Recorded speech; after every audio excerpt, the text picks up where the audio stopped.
We have been delivering quite few lectures in the past, and this is the third of its series. Today's topic is very crucial in public-private partnership, and the webinar that we are going to conduct today is about roles of external advisors in project finance. As has been explained by our host, Mr. Tanveer, we have planned to organize 3 modules. Each module would have 5 webinars. Already we have conducted 2 webinars where we have discussed many aspects. I will summarize them in brief shortly. And today we are going to have third of its series, which is about role of external advisors. We have upcoming 2 more lectures, but this topic is so crucial that I have decided to subdivide into webinars. So I would be expecting that today we will have lecture number 3 as role of external advisors. But in our next webinar, we will also discuss the same subject, as we will not be able to cover all of these advisory services in 1.5 hour session that we are going to have today. So there is a bit of change in the content. Lecture number 4 or webinar number 4 that is going to come will also be on the remaining part of today's lecture. Now, before I go towards the main content of our webinar and lecture, what I will do, I will try just to give you a very bit brief of what we have discussed in our webinar number 1, in our webinar number 2, so that we will enter into webinar number 3 with a fresh mind. So a project finance, typically, in our webinar number 1, we got an understanding of the concept of project finance. What we understood from our webinar number 1, the project finance is a method of financing where the project feasibility depends on the cash flows being generated, and the lenders who are going to lend money are confident that the project they are lending money would generate enough cash that it would cover all operating costs, it will service their debt, and it will also pay back to the sponsors. Second thing that we understood in our webinar number 1 is that this is a non-recourse financing, which means that even if the project goes bankrupt, sponsors normally don't guarantee the repayment of the debt. This is one of the key area where sponsors are free of charge against any claims in case project falls down. Third thing that we understood in our project finance concept, the only source that lenders would have to retrieve their amount is by the cash flows. And if there are no cash flows, lenders will not be able to get their money back. So lenders pay a greater emphasis on cash flows being generated by the project. Then we discussed the advantages of going with a high leverage. We discussed in detail in our webinar number 1 that the debt obtained from the banks is always cheaper than the equity being invested by the sponsors. And if we are going with a high amount of debt from the banks, it will improve the return of investor. We also discussed in detail with simplified examples that if we are going with a high leverage, it will reduce the cost of the product and it will turn out to be a competitive commodity price. We also discussed why project finance should be used.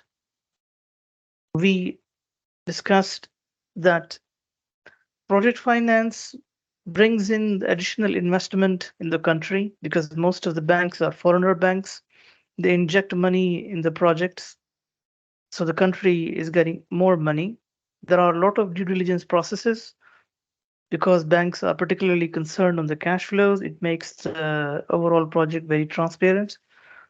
And we also discussed that with the project finance, you will require a small amount of equity, and even the parties who are having different financial strength, they can work together. We also discussed in detail about the typical financing structures. One of the core kind of contractual structure was an offtake contract where there is an input at one end of the project and this input is translated into a refined output and the client purchases that output and pays as a unit price. We also discussed another type of the financing structure was a concession, where the concession meant that the banks will be paid for the users, and the more users get used of a project, they pay all this amount as a part of the service fees or user charges. For example, a road, if you are building a road through a project finance structure, the tolls paid by the users of that road will be received as user charges. And this is a kind of financing structure that banks will also look into. We also discussed that not everything is good in a project finance. There are some bottlenecks and there are some areas where project finance has some downside. And we discussed that in, in some of the key bottlenecks, lenders remain the priority. So if there are fluctuations in the cash flows, the first priority goes to the lenders. They get all the money first, and then the remainder goes to the sponsors. So if somehow the cash is not enough, sponsors might not be getting the amount of money because lenders remain priority. We also discussed one of the key bottleneck that the project finance is very slow process.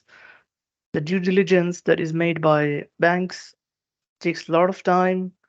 So this causes frustration to many of the stakeholders of the project. We also discussed that since majority of the money is coming from the banks, the decision making by the sponsors is very limited because lenders would tend to control the overall activities of the project company. So this was a very brief of what we had discussed in our webinar number 1. In webinar number 2, we discussed a little forward the details of the funding sources. We understood that there are two major sources of funding for any project. One key source is the funding from the banks. We discussed different type of banks that would be funding for a project. We understood the role of the commercial banks. We discussed development banks. We also discussed export credit agencies. And we concluded that most of the time, commercial banks are the most common lenders, and our focus in our upcoming webinars will be only on these commercial banks. We also discussed that sometimes when the loan amount is quite large, it may not be possible for a bank to fund it entirely. So banks normally make a syndicate of 2 or 3 banks, and the club is formed, and one of the bank becomes an agent bank between the project company and the banks. We also discussed another type of funding, which is the bond as an alternative to the funding from the bank. We got an understanding that bonds normally they have commitment to be paid back with the periodic coupons. So the company must pay a periodic coupons, a fixed amount of money to the one who buys it. We also discussed that bonds are tradable instruments and they can be switched from one hand to another hand. We also discussed that in order to issue a bond, typically sponsors hire the services of investment bank who helps in structuring the overall deal, getting the credit rating of the bond, issuing the bond prospectus. So all these details have been discussed in our webinar number 2. We also discussed that to engage the commercial banks in a public-private partnership, The banks are normally given a preliminary information memorandum, and this contains the details of all elements of the deal, and the banks are invited to bid for signing the loan. And once bank look at the information memorandum or project teaser, and if they have their consent, they give an LOI, letter of intent, to show their interest. And this letter of intent is followed by a mandate letter where sponsors give a mandate to the banks that they will be the sole lender for this project. And then, in order to formally organize a contractual relationship between the sponsor and the bank, there is a financial term sheet that is developed and drawn, and that has been signed between the sponsor and the bank to ensure that the money will be funded by the banks in case the project goes well and all the contractual elements are satisfied. We also discussed in detail that a project finance or a PPP project typically has three life cycles. One of the critical life cycle is the development phase. This is the phase where all the project contracts are signed and the money from both sponsors, which is called equity, and the debt from the banks is made available. A new project company is formed, and that project company is authorized to withdraw the money. So, this is the development phase. It's a very critical phase we have discussed in greater detail. We have also discussed that a construction phase is a period of a project finance life cycle where the money is withdrawn, project is built, tested, and is ready for its commissioning and operation. And then we discussed the third phase of a project is an operation phase. This is the phase where the project operates successfully, produces cash flows, pays it back to the lenders, and also pays it back to the investors who have injected money in that project. We also discussed some typical agreements that are signed among the sponsors in case if there are more than one sponsors. And one of the critical documents that we had discussed in webinar number 2 was joint development agreement. This was an agreement which defined the clear responsibilities or the roles among various partners which are engaged in a project finance deal. We also discussed in detail about shareholder agreement loan that once the development phase is over, project company is formed, those sponsors become a shareholder of that company. And in order to have their legal rights, their joint development agreement is translated and changed into a shareholder agreement. And this shareholder agreement gives the rights and responsibilities of each shareholder during the operational phase. We have discussed all these things in detail in webinar number 1 and 2. So if you want to get more insight about these, you can go to the QSAP forum and then you can get all those presentations and then you can read them in detail. But I hope from here you have got a good idea of what we have delivered in webinar number 1 and webinar number 2. Today, our main topic is there seems to be some issue in the title. I'll rectify this. Today's main topic is the role of advisors. There have been significant role of advisors in a public-private partnership, and there are series of advisors that would be utilized by the sponsors to close the deal. We will understand in detail the role of those advisors. There have been many advisors which we will not be able to cover in today's webinar. So we will split this into 2 webinars. Half of the sections will be covered today, and rest of advisory services we will explain in our upcoming lecture. So let's begin with our webinar number 3 after all this introduction that we have made. What we have learned in our past lecture that the project finance or a PPP project requires a lot of disciplines to work together and develop the overall project. So, as a part of a project finance deal or to develop a project on a public private partnership, the sponsors they have to have multiple disciplines in their team to ensure that they close the deal and the project is built accordingly. So, what are those teams that we have discussed earlier that typically the sponsors would like to have multiple disciplines in their team? One of them is a technical team. Since the project is involved in operation phase, they must have some kind of expertise in the operation and maintenance O&M. The contracts are inherent part of any project, so they must have a legal team.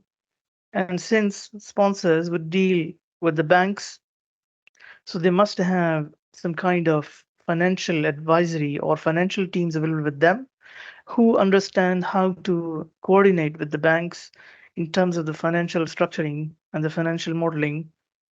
And also, the project would require some kind of accounting, and this expertise must be there with a sponsor.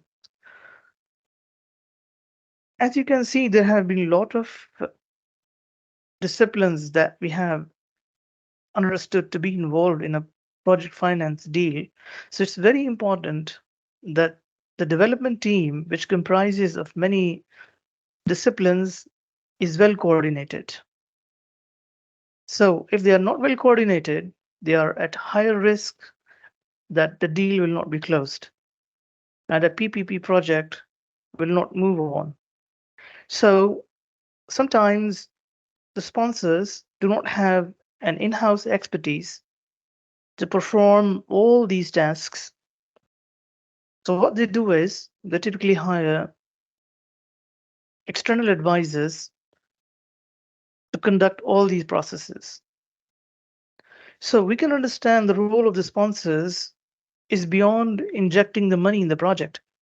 So a project finance deal requires multiple specialists which are coming from different planets.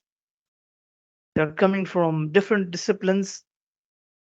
No one has an idea of other discipline, but they have one thing in common, and that common is to make the project successful, and they give all their input, which is related to the same project that is going to be developed on paper. So the role of the sponsors, beyond injecting an equity, is conducting all these complex tasks of coordination among the teams and managing the overall process. So what we can basically see that the role of the sponsors is primarily is to run the cycle of the development.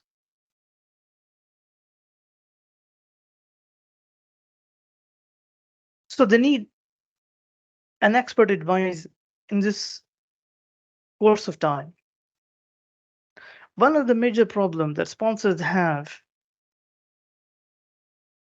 that the project contracts must be aligned with each and other. And if there are misalignments in different contracts, then the problems are high likely to be unacceptable to the banking market. And after doing all this exercise, if the banks are not accepting the contractual structures of the project, so all the efforts and money is wasted. So the sponsors having no in-house project finance expertise, they need some kind of expert advice to make sure that they are on the right track and they are developing the project properly. So basically, why sponsors would like to hire those external advisors is to make the overall project bankable. And we got some understanding before that what is meant by being a bankable is that banks are willing to lend the money on a project and are confident that the money will be retrieved and they are able to get back their money. So if the lenders are not sure of the contractual structure and if they are not sure that the project can generate enough cash flows, or they are not confident that the contracts are not being ring fenced in a way that all risks are mitigated, they are most likely not to deliver any amount of money to the sponsors or the project. So, the role of advisors is to help sponsors in making the project bankable for the lenders. Another reason, some sponsors, as we have learned in our previous webinars, that the overall process of a PPP development is very expensive. So sometimes the market is not very much familiar with many type of projects. In a country, maybe a project is developed on a PPP basis, maybe once or twice a year. So a sponsor which does not have enough market projects to be developed on a PPP concept, it does not make any sense to have a people for a whole year to work only a couple of jobs. So for a project or a sponsor which does not have a continuous pipeline of the projects in upcoming year, employing the staff with all these expertise just to work on one project is not a feasible option for a sponsor. So that's why they could hire the external advisors. One of another reason, if a sponsor or a company, an organization is developing a wider pipeline of the projects, they are into many kind of businesses. They want to inject their equities in a utility market, in a power market, in many areas. So what happens in this case is this: even if they have multi teams available, no one can possess sufficient knowledge to work in such a wide range of projects. So the companies who are having a wide range of projects in their pipeline, they often hire the services of an external advisor who help them to conduct overall project. One of the key advantage of hiring external advisors is that lenders take a sigh of relief knowing that those advisors having good record of working in the previous projects, and they feel that it would be worth going to evaluate the kind of the project sponsors is bringing in front of them. So engaging external advisors always gives a credibility to the lenders that projects with such kind of experienced advisors will move positively and is going to be concluded as soon as possible. As we have been discussing the role of advisors, we need to remind ourselves these are the advisors who are professional firms and companies, and they have far greater experiences in managing a variety of projects that sponsors in-house staff might not have. So in that case, involvement of these advisors will not only give the credibility in front of lenders, but also it expedites the process. We have discussed in our previous webinars that the process is very slow and it becomes sometimes frustrating because of the due diligence exerted by the banks. So once you have advisors in your team, they help to expedite the process and structuring the overall deal in a way that it meets its success. So by large, whether a sponsor is experienced or not experienced, somehow he has to hire the services of external advisors to put in place a well structured and credible plan which is acceptable to the banks and which makes a sense that the amount of money banks are injecting would be returned back. Now, the question is, what kind of advisory would be required by the sponsors? So you can see from this slide now, the sponsors would require a series of advisory services in their projects. They would hire a legal advisor, they would hire a financial advisor, they would hire as well as an engineering advisor, environmental advisor to manage the subject of insurance in the project. They would also need the services of an insurance advisor. If the model is to be built for the financing of the project, they might have to hire a financial modeler as well as some guy who will audit the model. And they would need an accounting and taxation advisor. So a lot more advisory services are required in a project finance.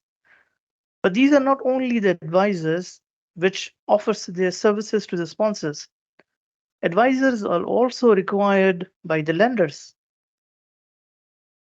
Okay, we understand that the banks are mostly a financial institution, so they might not need any financial advisory because they are the financial parties by themselves.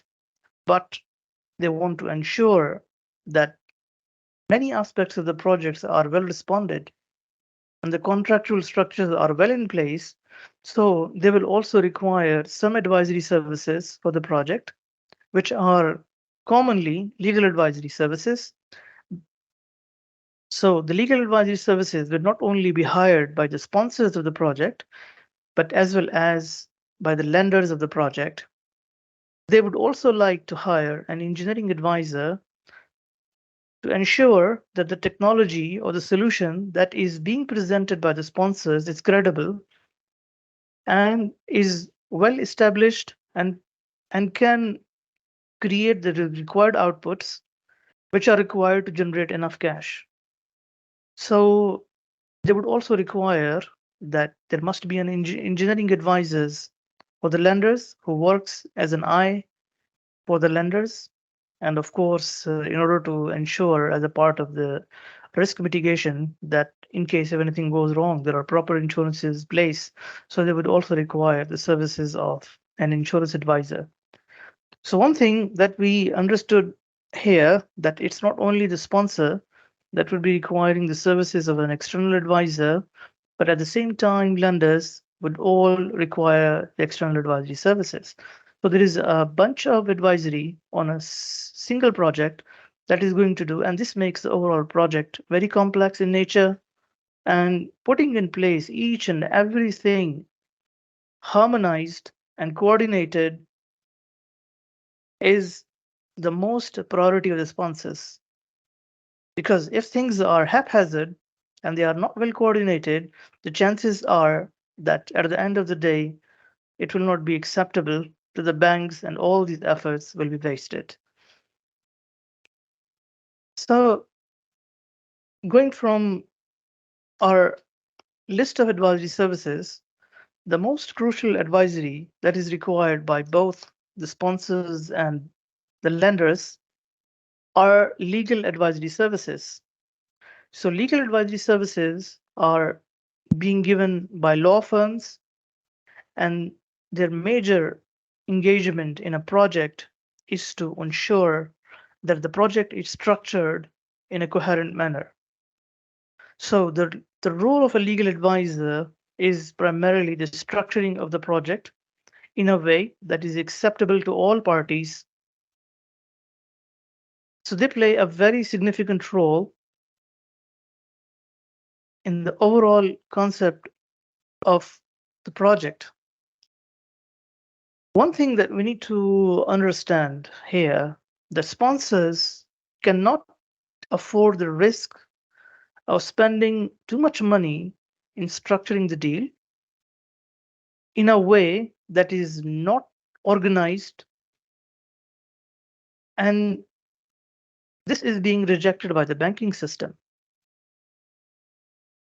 Or in case if there is a club of banks and the agent bank moves the project and all the contractual documents to their credit members, and if they are not happy with this, there is a potential risk that overall credibility of the financial deal is over. So in that case, all of their money is lost. So the sponsor would never be willing to take the risk on hiring some advisors which are unable to manage the deal, and they are managing in a way that is very approximate and off the color. This is not acceptable to the sponsors. So they would always like to hire lawyers of credibility. One thing that we need to understand, when a sponsor would present the case of a project to the banks, it's only on paper. So sponsors will try to give a very rosy picture to the banks, showing that in future their project is going to earn a significant amount of income, and that cash flow would be able to pay their money back. So the project has not yet been built. So how do lenders would ensure that what sponsor is claiming is right? By hiring some advisory services. So, so they hire the advisory services to ensure that there is a sound link between what is mentioned by the sponsor in terms of the future income or cash flows and the risks of the project. And how they do it, that legal advisors, they develop the overall contractual system in such a way by ensuring that all risks are transferred and delegated to the respected parties, and there are enough countermeasures available that if these risks happen, they are being managed by the associated parties and they do not impact the future cash flows. So their role primarily is to structure the overall contractual system such that the forecasted income becomes a reliable expectation. So what we have learned is that the sponsors would not take a risk of project being lost because of the contracts not being managed professionally. So what they do is that they hire specialized companies who are expert enough to develop the overall contractual structure, and they do not leave any room for any improvisation or working from their mind or being an amateur in terms of their approach when they are preparing the legal documentation. The drawback of this project financing is that, unlike a typical EPC contract, the banking markets would accept only those practices which are refined practices typically used in a project finance regime.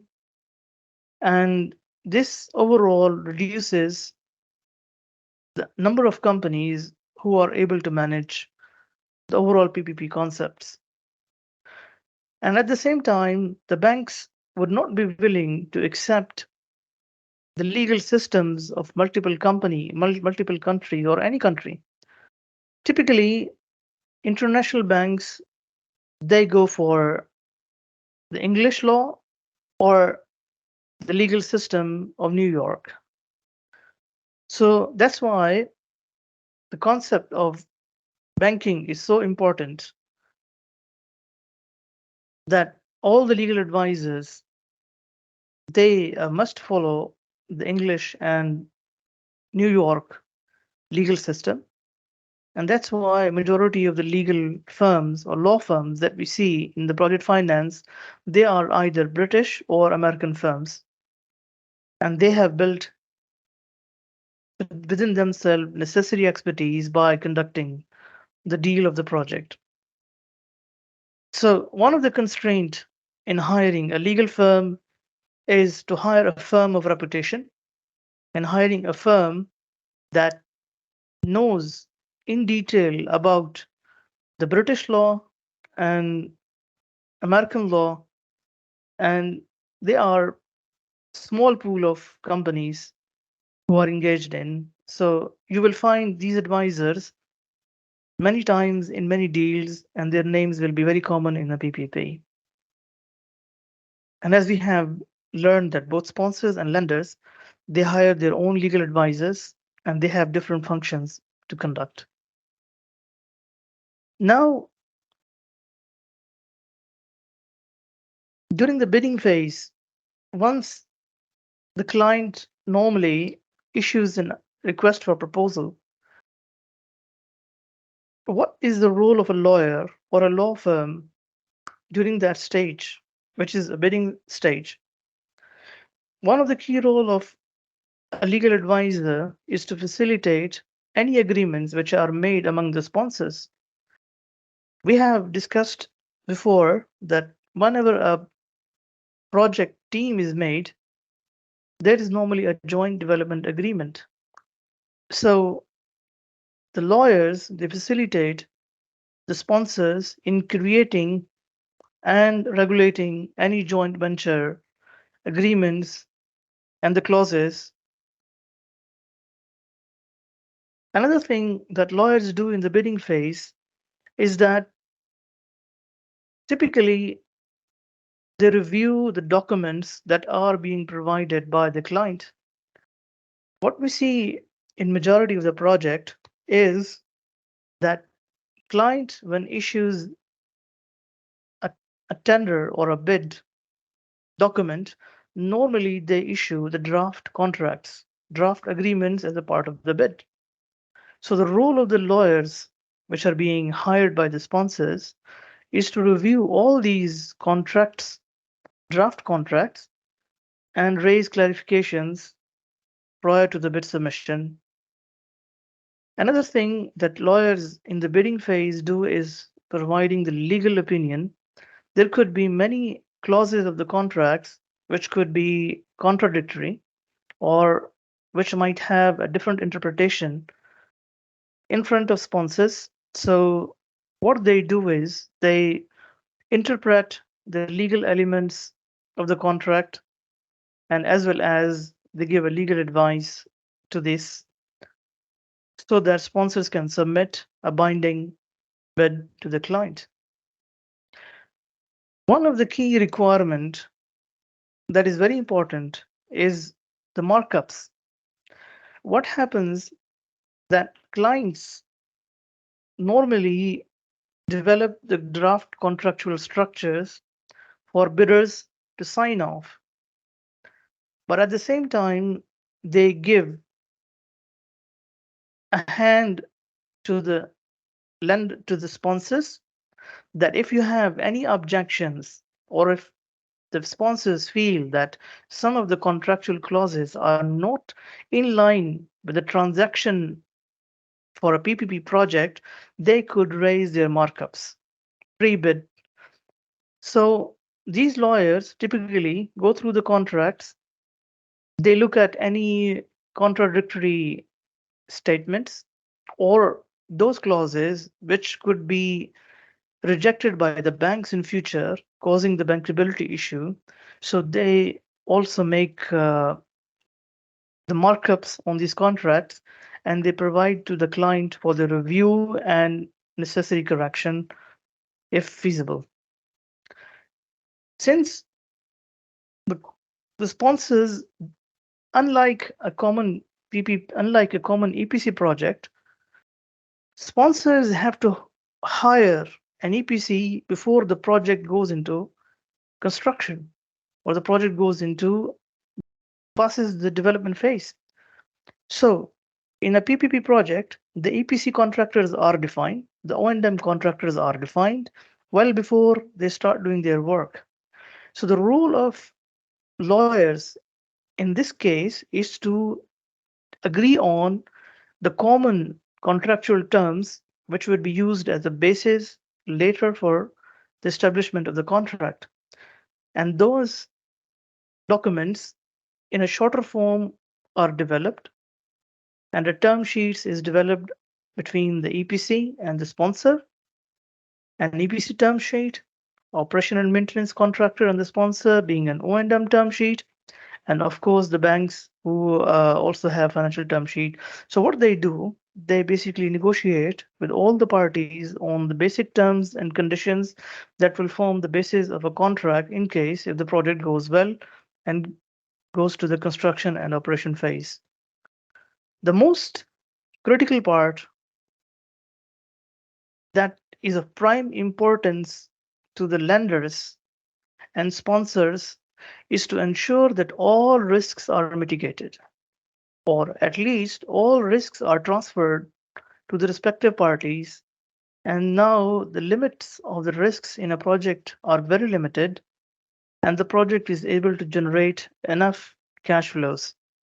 So, what they do as a part of their bidding phase before the development is over, they conduct a due diligence of the contracts.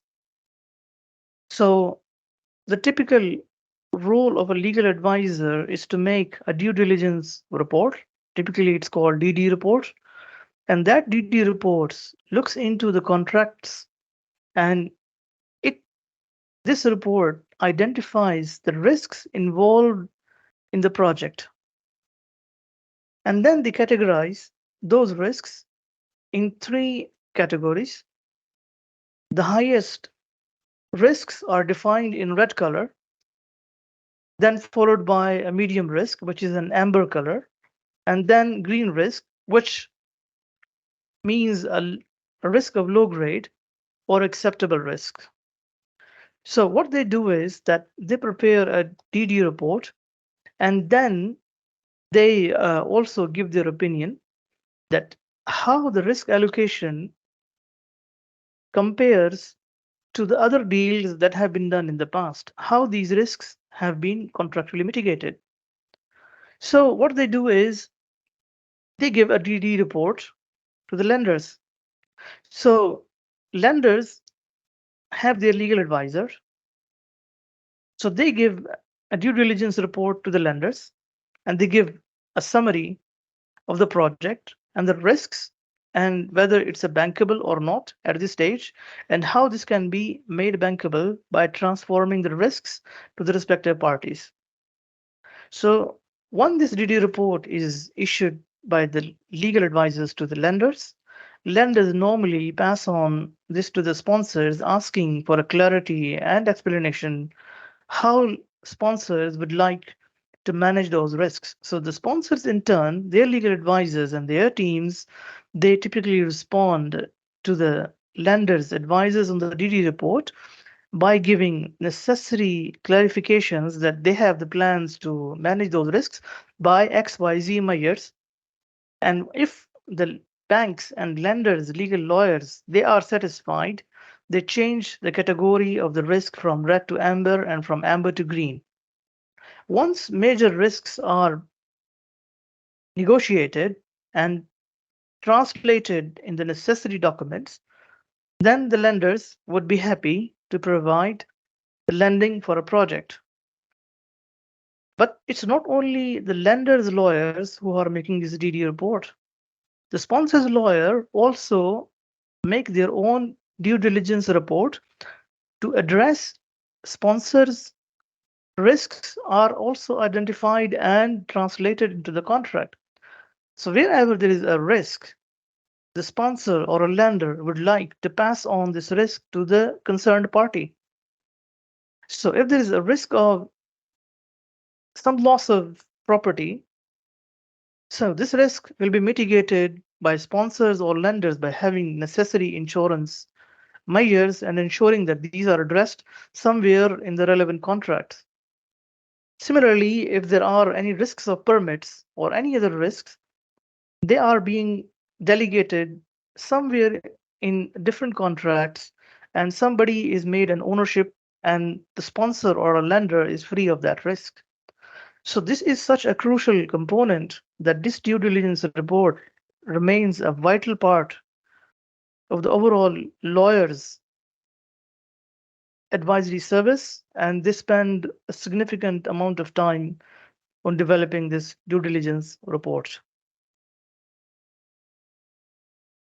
Now, once the bidding phase is over and the sponsors, with the help of their advisors, they are able to submit a binding proposal to the client, the role of lawyers is not yet over.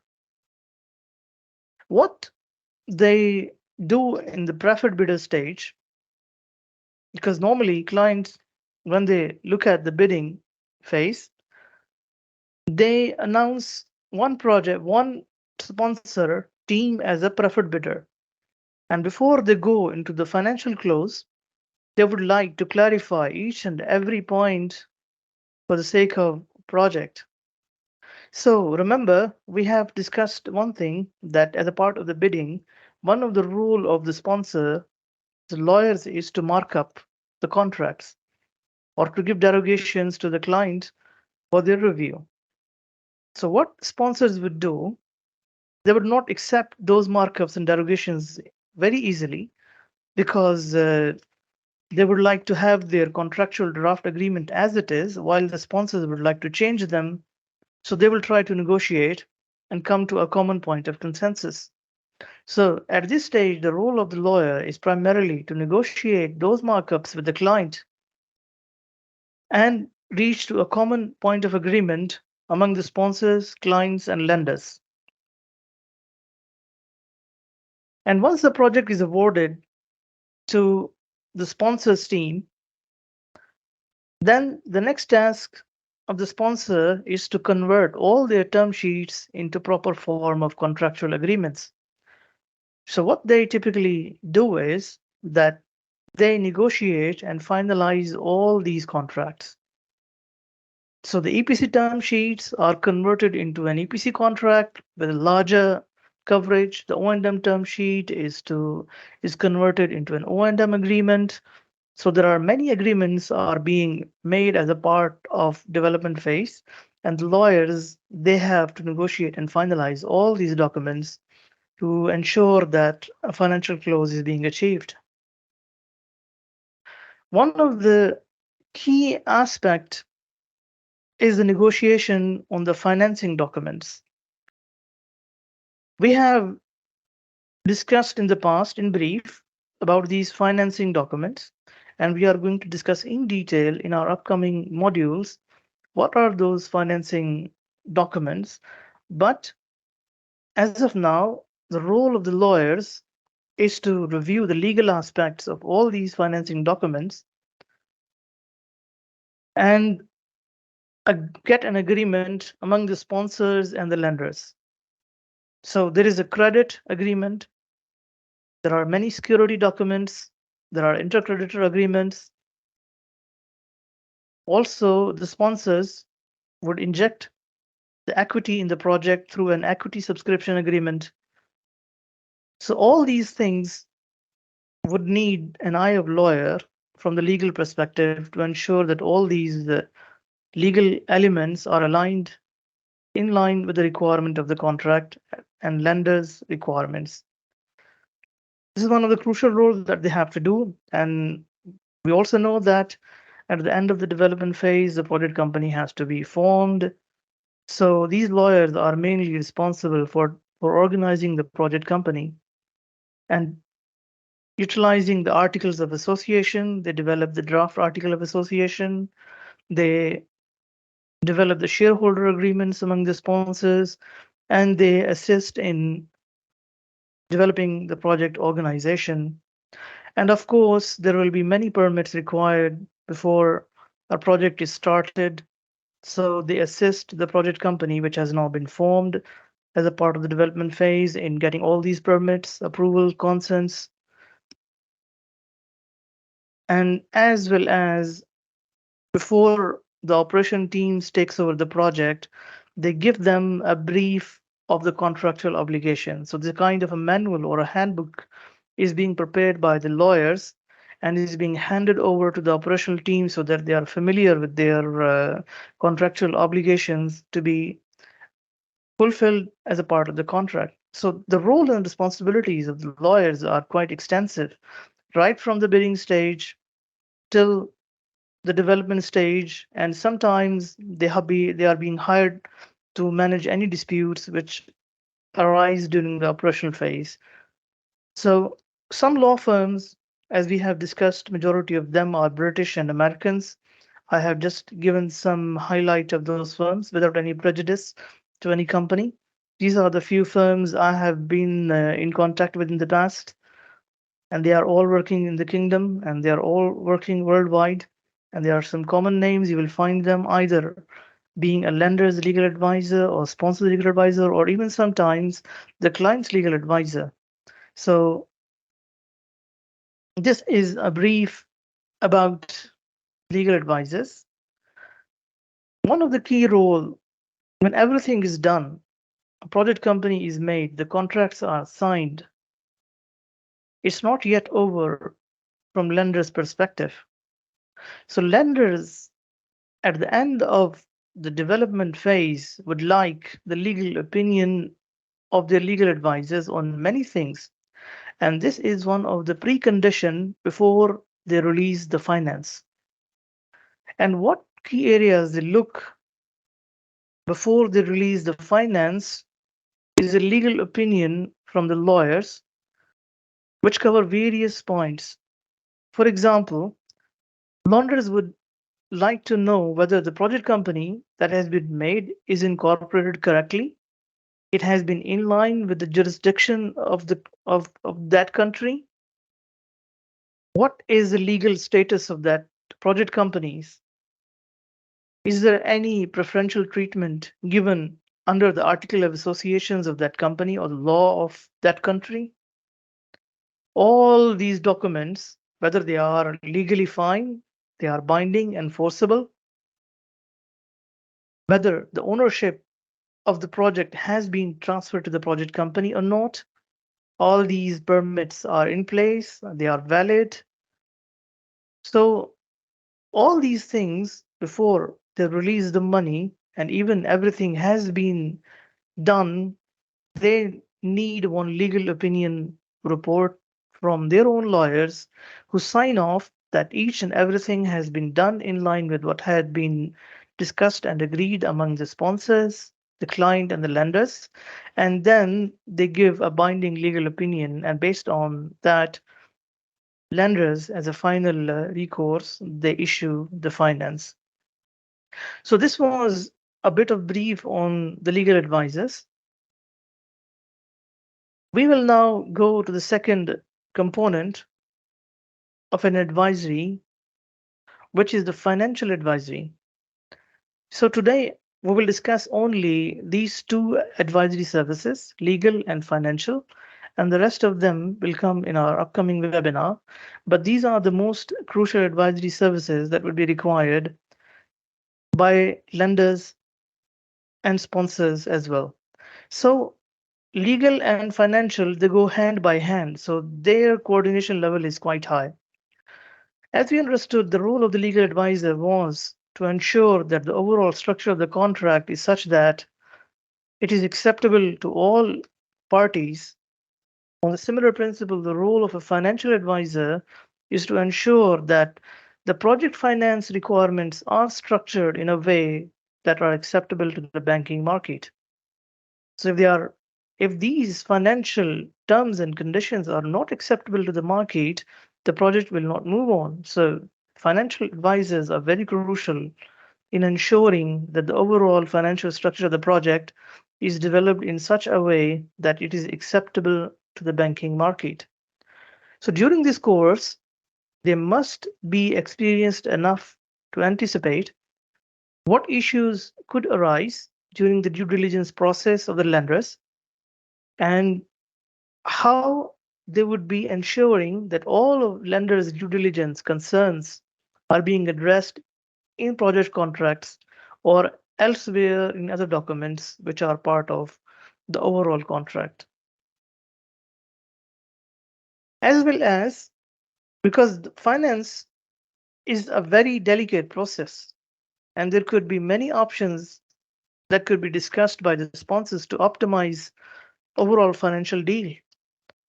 So financial advisors normally come in and they advise the sponsors that what kind of financial structure should be adopted by the sponsor that is being accepted by the lenders and is most favorable to the sponsors in terms of its competitiveness in the market against other competitors. So this is one of the key area that financial advisors they pay an attention to, and sponsors would definitely need to look at their advice to ensure that they are getting ahead of the project on a competitive financial terms. So sometimes it happens because the lenders becomes the financial advisor, because at the end of the session the banks are financial instruments. So sometimes they act as a lender, sometimes they act as a financial advisor. So we may find in a PPP project often that some kind of banks they act as a financial advisor to the sponsor, and sometimes they act as a lender of the project. So apart from the banks, there are many accounting firms and there are many advisory boutiques that can also be used by the sponsors as a financial advisor. I have just given some famous financial advisory services without any prejudice to any financial bank, but this is just to give you an idea that many kind of financial advisory services can exist. They can be commercial banks, they can be development banks, they can be investment banks, they can be an accountant.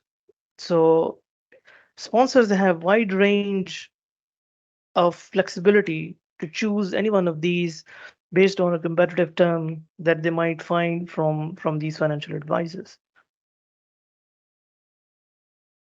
Okay, so the next question is what they do. Okay, again on the similar principles, let's go to the pre-bidding stage.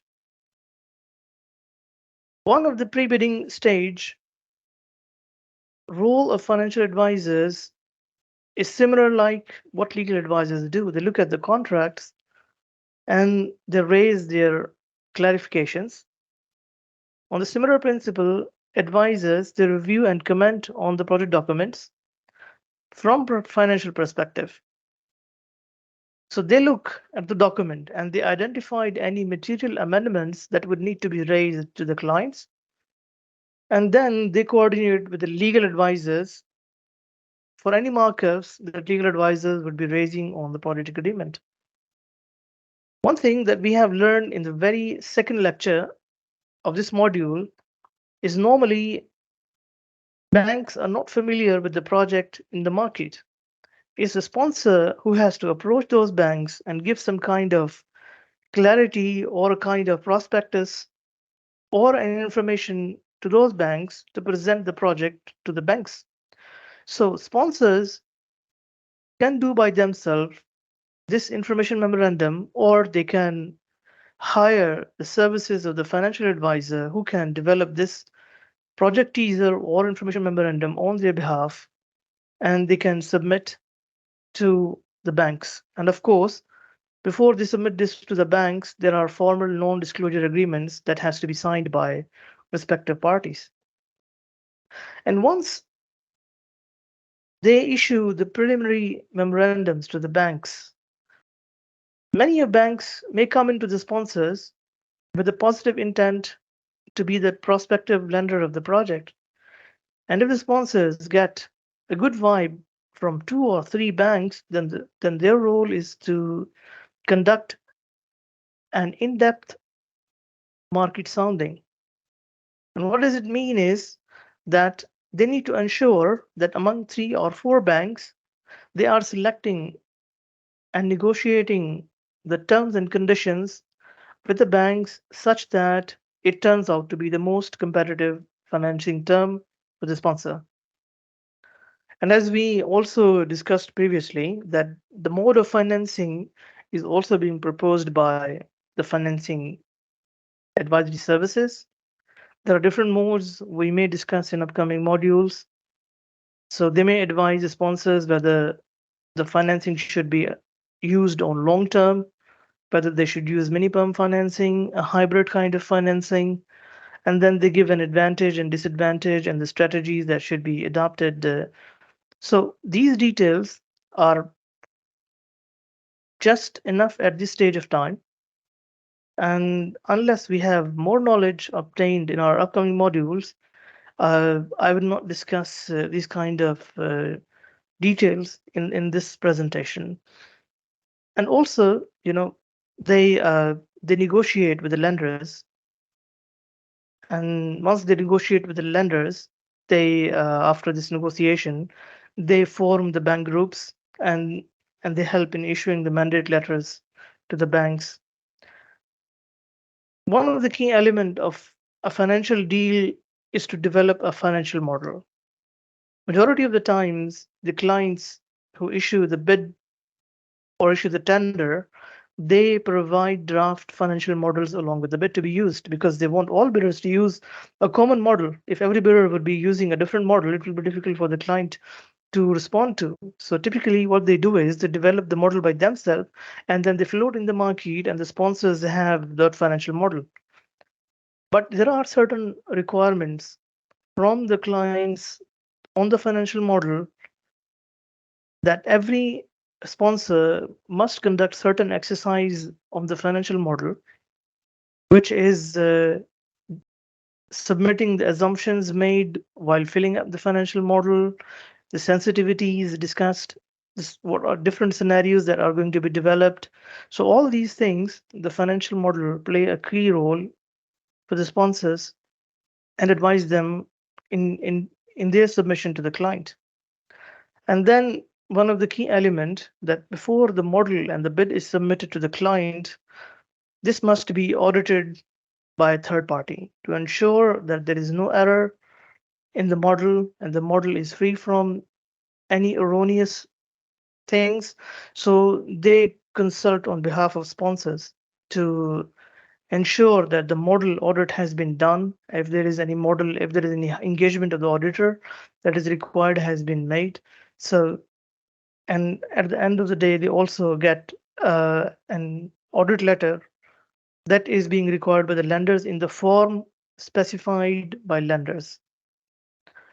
And of course, then they assist and support sponsors in the procurement process.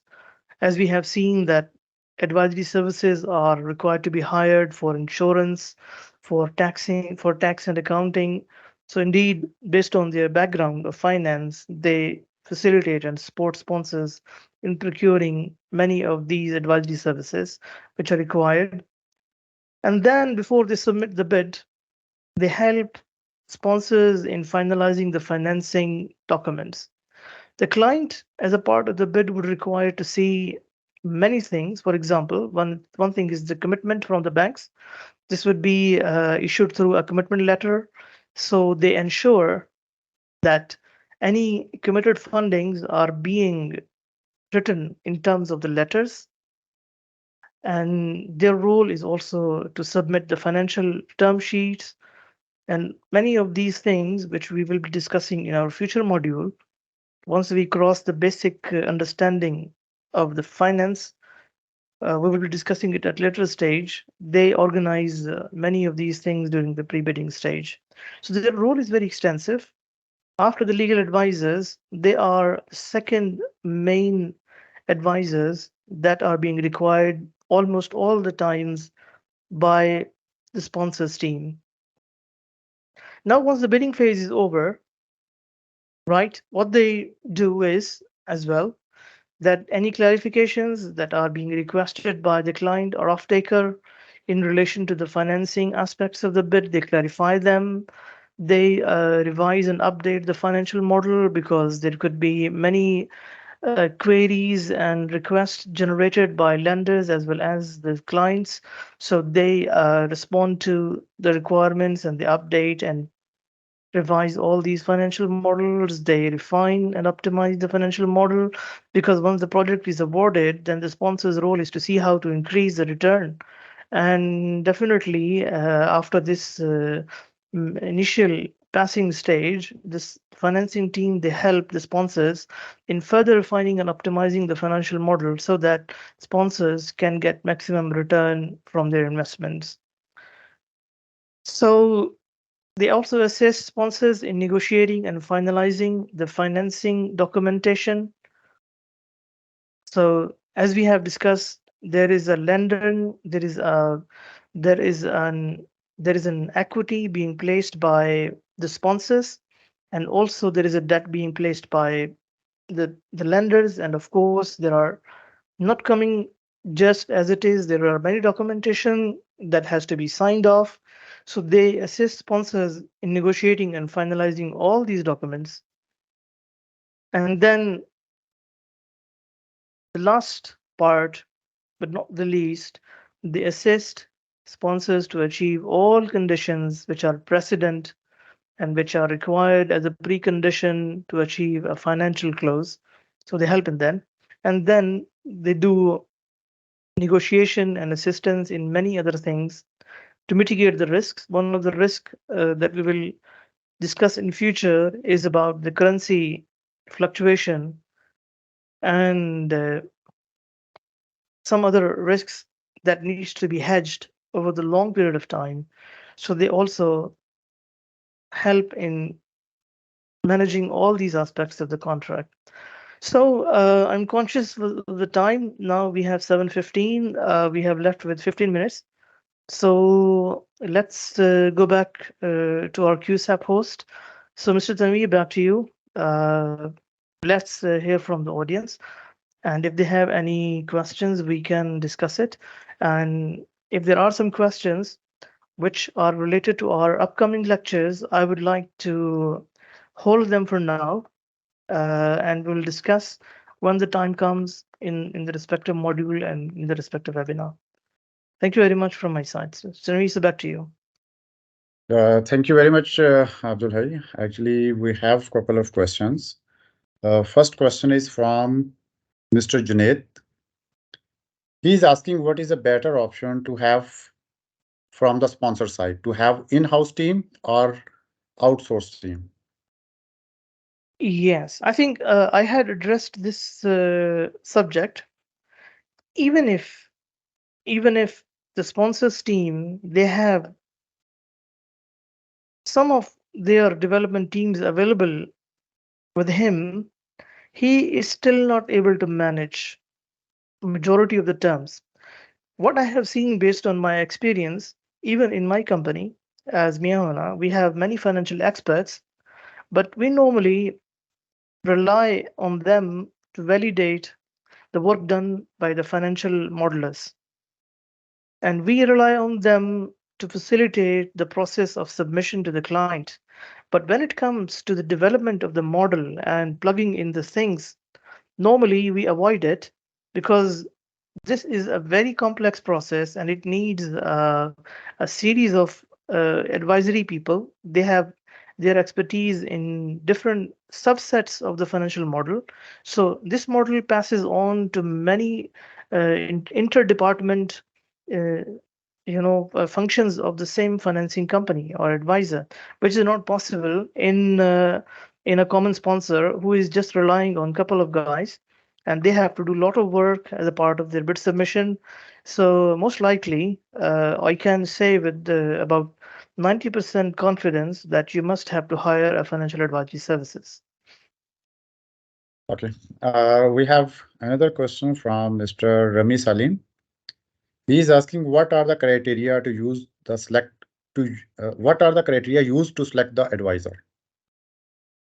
Okay, first of the criteria, because many of the sponsors, they uh, they are in the market from quite some time. So over their experience of bidding and developing the projects, sometimes they develop some synchronization with particular, and they develop an understanding with particular companies. So they would like to go most of the time with them because they are familiar with the processes of that company. The teams are aligned together. So what we see that many times that for many projects, similar financial teams work with a similar sponsor because of the experience they have developed with them. Second, they run a competitive process in case they are comparatively new in the market or they're looking for more competitive prices. Then they conduct a competitive prices. They ask the quotes and the proposal from various financial parties, and then who has the most competitive terms is being awarded. But at the same time, it's not just the price, it's a coordination experience with the parties, because the process has to be well managed, and if it is ill managed, it becomes very hard at the end to control overall things. And most likely, sponsors would like to go with a similar kind of advisory services which they have been using consistently in the past. Great.